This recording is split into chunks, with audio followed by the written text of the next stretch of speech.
tous, j'espère que vous allez bien. Bienvenue dans ce nouvel épisode des tips de Melstock. Donc ça faisait longtemps que je vous avais pas fait une vidéo des tips et je me suis dit que c'était vraiment l'occasion parce que on vient d'attaquer du coup septembre, la rentrée. Il reste 4 mois avant de terminer cette année pour attaquer ensuite 2022. Donc c'était le bon moment pour vous donner mes 7 conseils pour bien réussir cette rentrée et vous préparer pour l'année qui arrive. Donc si tu es entrepreneur, si tu as une idée de business ou si tu es même salarié d'une entreprise et que tu veux tout cartonner jusqu'à décembre, regarde cette vidéo jusqu'à la fin. C'est parti, let's go!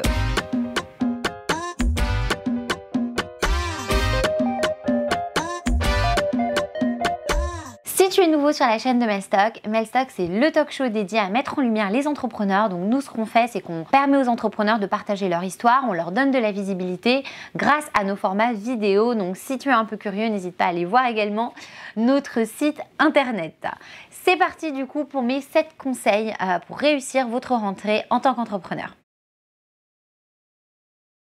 Premier conseil pour réussir son année, c'est effectivement l'organisation et la planification. C'est très important de planifier et d'organiser les 4 mois qui arrivent, donc septembre, octobre, novembre, décembre, avec des objectifs très clairs. Mon conseil pour bien planifier, c'est effectivement soit d'avoir des outils donc en ligne, donc par exemple un fichier notes, votre Google Drive, votre Google Agenda, ou ça peut être tout simplement un cahier ou un planeur. Moi personnellement, j'utilise un bullet agenda. C'est une technique qui vient tout droit des États-Unis. Voilà, donc c'est un cahier où c'est nous qui écrivons nos objectifs, c'est nous qui écrivons un petit peu ce qu'on veut faire, comment on visualise l'année qui arrive et les 4 mois qui nous restent jusqu'à décembre. Je suis quelqu'un qui utilise beaucoup l'écrit, donc le bullet planner, ça me permet vraiment de me fixer en fait un calendrier à l'année et ensuite de diviser ce calendrier avec des objectifs mensuels. Mais si vous n'êtes pas papier, n'hésitez pas à aller voir un outil que nous on utilise également avec nos équipes qui s'appelle Notion, qui est vraiment bien pour vous organiser. C'est un outil où vous pouvez faire plein de choses et notamment justement vous organiser grâce à vos to-do.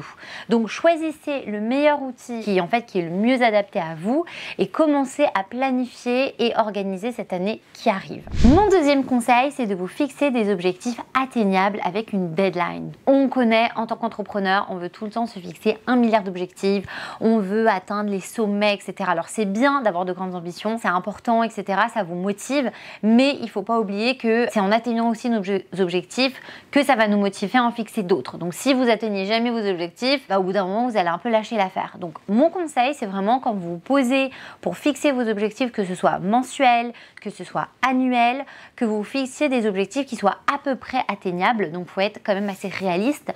Donc, avoir une vision déjà de comment votre business va.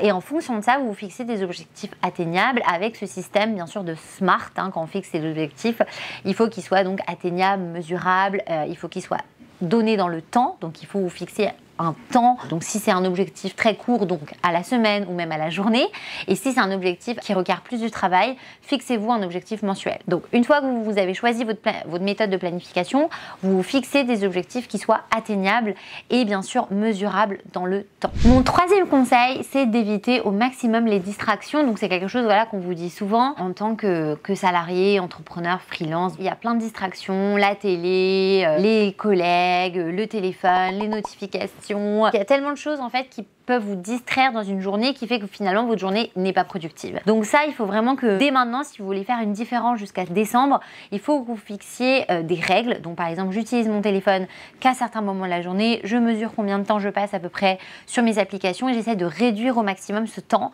parce que l'important c'est que vous vous mettiez un peu dans votre bulle pour éviter un maximum de distractions pour que si vous travaillez 1 heure ou 2 heures sur une tâche, que cette tâche à la fin de la journée, elle soit complète, que vous pouvez la cocher parce qu'elle est faite. Comment on va arriver à ça? C'est simplement d'éviter les distractions et de vous donner un temps imparti pour chaque tâche. Cette tâche, je dois la finir et je vais essayer de la finir avant midi ou je vais essayer de la finir avant 13h.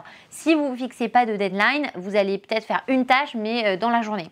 Donc ça, c'est très important que par tâche, vous fixiez des deadlines et que vous évitez au maximum les distractions pour que vous puissiez rester focus. Mon 4e conseil, c'est d'aller step by step et de surtout pas vous décourager. Donc on sait, en se fixant des objectifs, en essayant d'avancer sur des tâches, vous avez l'impression que vous stagnez, que ça avance pas et que là, peut-être on est déjà mi-septembre et les objectifs que vous vous êtes fixés, finalement, vous savez pas comment vous allez les atteindre. C'est pas grave. Dans la vie, on peut pas réussir dans tout, mais chaque étape est une avancée vers notre but. Restez concentrés, restez vraiment focus sur vos objectifs long terme et avancez du mieux que vous pouvez chaque jour. Si à la fin de la journée, vous avez quand même accompli une ou deux tâches, que vous vous êtes rapproché de cet objectif-là, c'est bien.